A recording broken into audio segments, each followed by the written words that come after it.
myself. Oh no, give me that sound. Oh, I gotta go like Cobain. 8 years to the grave, gone insane. My blood got propane. How you gon' go and throw my name with shame? Already cross-faded, making it to the disco. I hate it, and you know how this goes. You framed it, picture painted in my room. This that real life shit, none of Zoom, got the scene in it. Make sure you're subscribed to JerCrispy. Whether you love him or hate him, it's undeniable that Spider-Man. Alright. What's up, y'all? Shout out to the most does most. JerCrispy, welcome back to that video. Can Spider-Man clean up Gotham City? It depends what Gotham we talking about, and which game of Gotham, and which Spider-Man as we speaking. So let's see what's going on with this. One road to 500. Yeah. Is one of the most popular superheroes out there, universally recognized amongst people of all demographics, whether it be children, teenagers, or even adults. The reason why Spider-Man is so popular is due to how relatable and simple he is, at least on the surface, and of course he's a cool spider guy that shoots webs out of his hands. That's pretty cool. But of course, if you delve deeper, Spider-Man is actually a very deep superhero, despite just coming across as a young man who dresses up in a spider costume and swings around New York. But by now, you get the point. Spider-Man is for the people and is a very good superhero. But would he be good enough to handle another hero's city, specifically the Dark Knights? Batman is Spider-Man's direct opposite, a billionaire who dresses up in a bat suit, constantly fights crime during the night, and deals with a much more violent rogue gallery than Spider-Man. Fans have recently been debating on how or if it would be even possible for Spider-Man to clean up Gotham as the title suggests. But before we actually get into the video, we need to set up the terms and conditions for this matchup. To start, Earth 616 Spider-Man, and putting him against Batman's Prime Earth gallery. Now, of course, Batman has faced many villains over the years, so we'll be taking the 6 of the most iconic Batman villains there's ever been. And they are Penguin, Bane, Clayface, Scarecrow, Riddler, and the Joker. Spider-Man will be given... Let me go ahead and break this down for y'all. Go ahead and say the list real quick. Bane, Clayface, Scarecrow, Riddler, and the Joker. Alright, Penguin, go ahead, X this nigga out. He's definitely beating him. Joker, that's gonna be a battle to the death. Bang, that might be the battle to the death. This is easy. And if he out strategized Scarecrow, then he's good. That's gonna be definitely easy. Joker. Spider-Man will be given 2 weeks to defeat all these villains. He'll have no assistance from any other superheroes or Batman's camp, specifically Alfred. He won't have any access to any of Wayne Tech. He'll be operating on his crusade, complete info on all these villains that the public and media have access to. Unlike insider info that Batman would have due to spending decades fighting against these villains and learning how they operate, all Spider-Man has at his disposal is enough web fluid to last him for a month, his suit, brains, and a place to rest and recover in between with the bare essentials. If Spider-Man has to resort to killing any of Batman's enemies, it will be considered a loss. Obviously, if Spider-Man needs more than 2 weeks to defeat Batman's rogue gallery, then it will also be considered a loss. With all that being said, let's get into the video, and we're starting off with the Penguin, but before that, subscribe, going for 50k, so if you enjoy this type of content, subscribe. Now, despite Penguin being seen as a joke amongst certain comic book fans, he's actually not to be underestimated. The only reason as to why he seems like an absolute fodder character is because he's going up against Batman of all heroes, who is a genius in his own right, and constantly has backup plans upon backup plans for villains like the Penguin. Penguin is an outright mobster, with access to large amounts of resources and henchmen,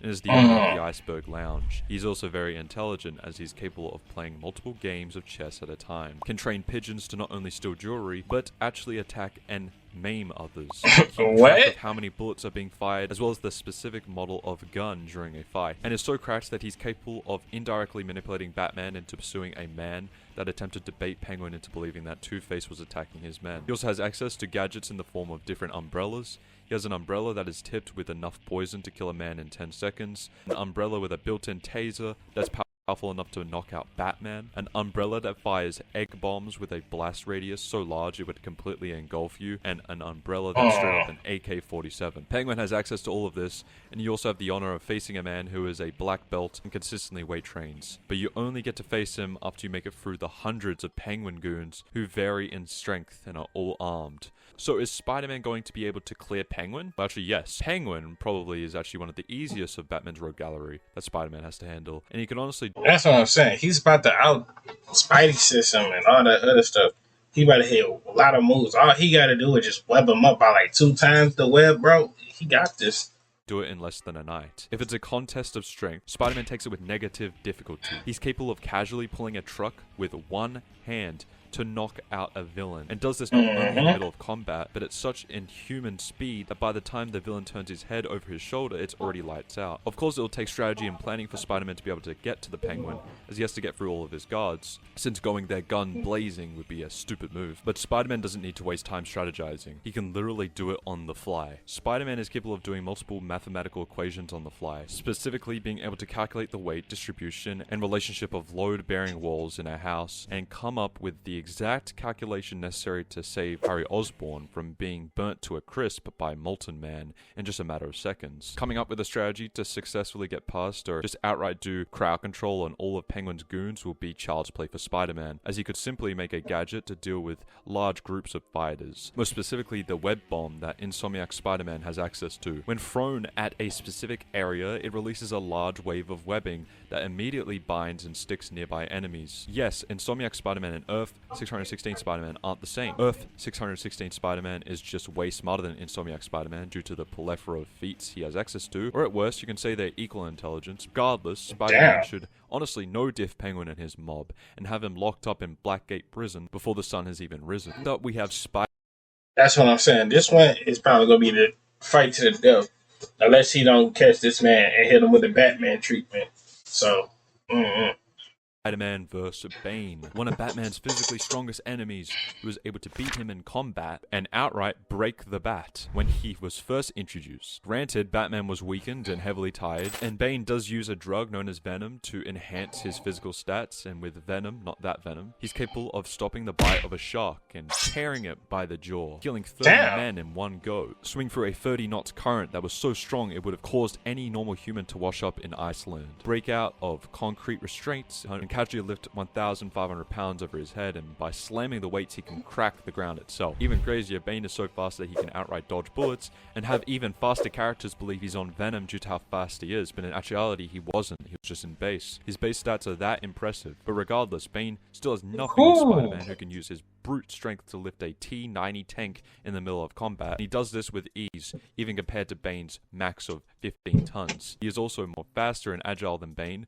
due to obviously having a lighter body, being able to casually dodge bullet fire from a submachine gun, can balance on a flagpole with a singular finger, and can travel across the entirety of New York in about 9 minutes. That end, Spider-Man is just far more smarter than Bane. Spider-Man would have had a harder time if Bane used Venom, but not by a lot. Even Spider-Man's lesser known or worse lifting and strength feats absolutely mog Bane's best feats. Bane is physically superior to Batman, which is impressive, but you also need to remember that Batman is a peak human, whereas Spider-Man is absolutely a superhuman. Spider-Man defeats Bane with low difficulty, rounds up all of his goons and throws him into a nice padded cell that neighbors Penguin. I could honestly see him beating both Bane and Penguin in a single night from start to finish, aka the sunrise. Spider-Man vs. Clayface is a bit more difficult. Clayface is actually very strong. He's strong enough to restrain both Batman and Nightwing, knock back Supergirl, and most notably has the power to shift into any body he desires. Clayface can manipulate his mass expertly. Damn. Yeah, this might be a difficult one. I ain't know he could eliminate to other people's body and stuff like that. That's kind of crazy.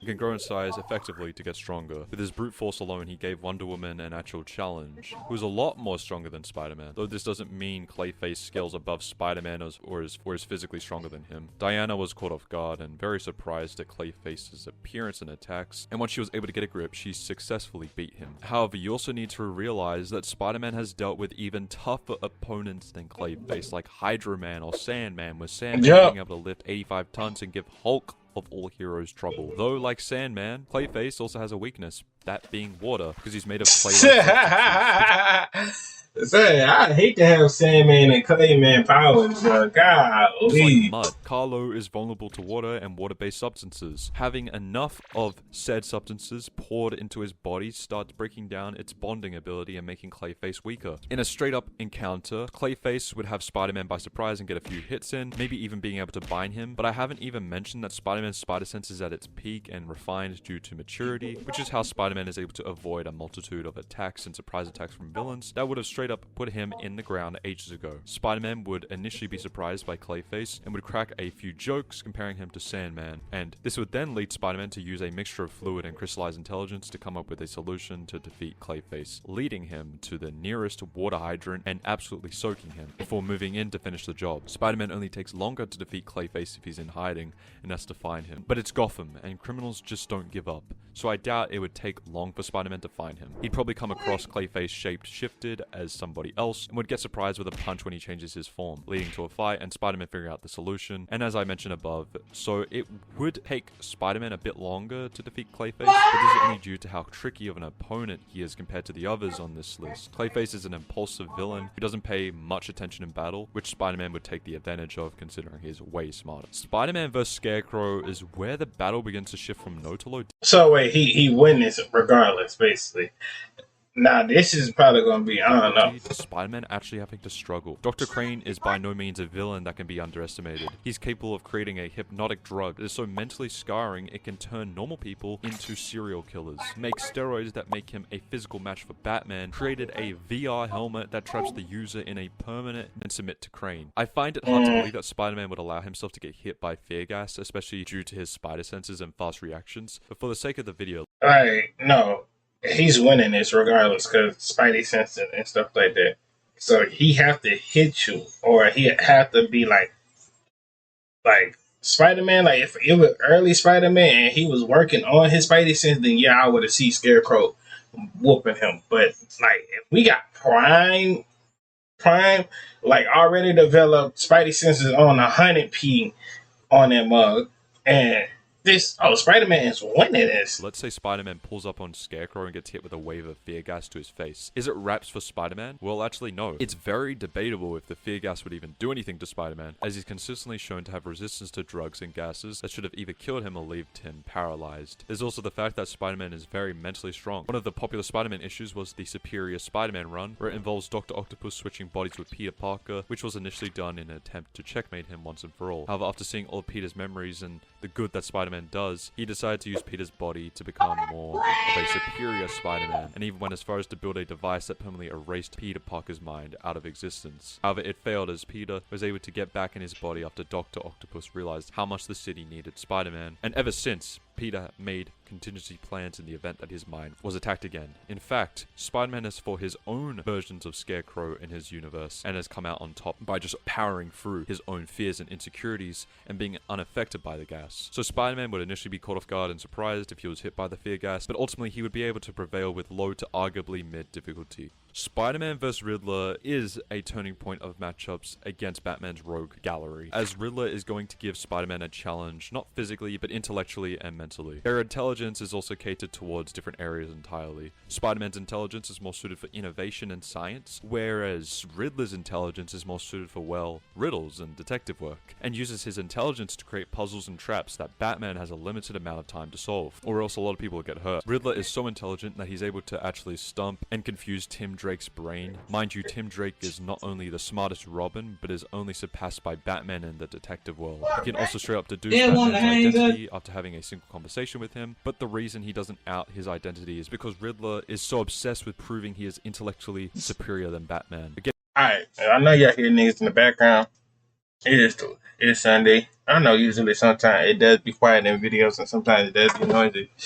Just know, y'all know niggas, y'all know, if y'all really know, I live with my mom and them, so it's what it is. That's my little brothers and them. So getting back to the matchup, assuming the scenario in which Spider-Man faces off against Riddler is a situation that involves solving riddles to save civilians, and in turn figure out where the Riddler is hiding. Peter would struggle. He's never faced a villain who's so obsessed with riddles, but I honestly don't think it would take longer than a day. Even if riddles aren't Spider-Man's forte, he is exceptionally gifted in intelligence. To solve Riddler's puzzles, you would need to have very quick thinking and excellent pattern recognition, which Spider-Man is no stranger to. Spider-Man has been able to do the right amount of math in his head to find the correct trajectory to fall from orbit. into Paris while is free-falling from space. Uses pattern recognition to figure out how to stop an alien invasion, something that neither Iron Man or the Guardians of the Galaxy could do. And as a teenager, he was able to beat Dr. Octopus with 15 minutes of prep time and a $5 chemistry set. The same Dr. Octopus who was able to outsmart Peter Parker in death. Spider-Man would struggle with clearing Riddler's contraptions and puzzles due to the complexity of them, as well as being new to such a villain, but he would ultimately succeed with mid-difficulty. Last but not least, we have Spider-Man vs. the Joker. Spider-Man has been able to breeze through Batman's rogue gallery and has only really had to try against the Riddler due to his genius intellect. But can he take care of Joker? A lot of fans believe that Joker is where Spider-Man stops, as Joker would just outright traumatize Spider-Man or mentally break him, who's usually so lighthearted and full of energy. Whereas Joker is a psychotic clown who would stop at nothing to break down Spider-Man. And he probably... I said this gotta be a fight to the death. Unless he get him the Jason Todd treatment or some stuff. Would find it hilarious that Spider-Man doesn't kill as well, just like Batman. Now, I'll break this down in a simple way that you can understand, because it's not as simple as it seems. We've already seen how Joker handles opponents that like to crack jokes, most notably Terry McGinnis, the future Batman from Batman Beyond. An older Bruce acts as Terry's mentor and gives him advice on dealing with the Joker, which is to get in his head, which messes with Joker. He's not used to being laughed at. He's experienced in all sorts of emotions when facing enemies like Batman, anger, grief, shock, and denial, and etc. He's never fought someone who's endlessly laughed at him when he's supposed to be the funny one. There are really many ways it could play out, such as Spider-Man swinging over, cracking a few jokes in regards to Joker, and swinging away, which would make Joker angry. He would break out and be hell-bent on causing Spider-Man to stop laughing. He's going to put every effort he can into cracking Spider-Man like an egg, killing as many civilians as possible, blowing up cities, hell, even dropping babies off the roof in order to see what makes Spider-Man tick. It could go on, and eventually Spider-Man would stop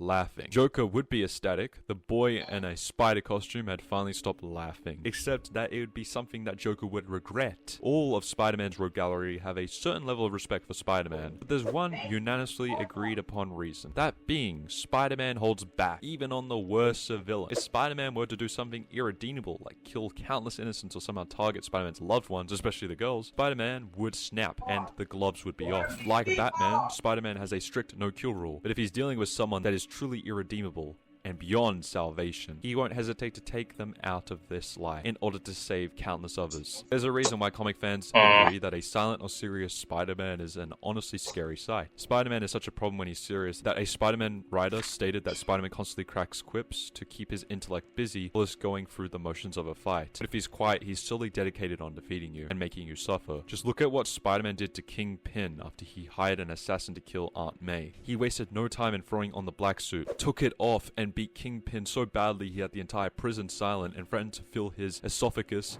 with webbing to make him choke to death. Simply put, nothing is more terrifying than a peaceful man. Oh, so my nigga Spider-Man just two-piecing everybody on this, man. Okay, I mess with it. All right, y'all. Hope y'all enjoyed the video. Make sure to like, comment, subscribe, follow our social media, pop on the screen. We're on the road to 500, and I'm out, bro.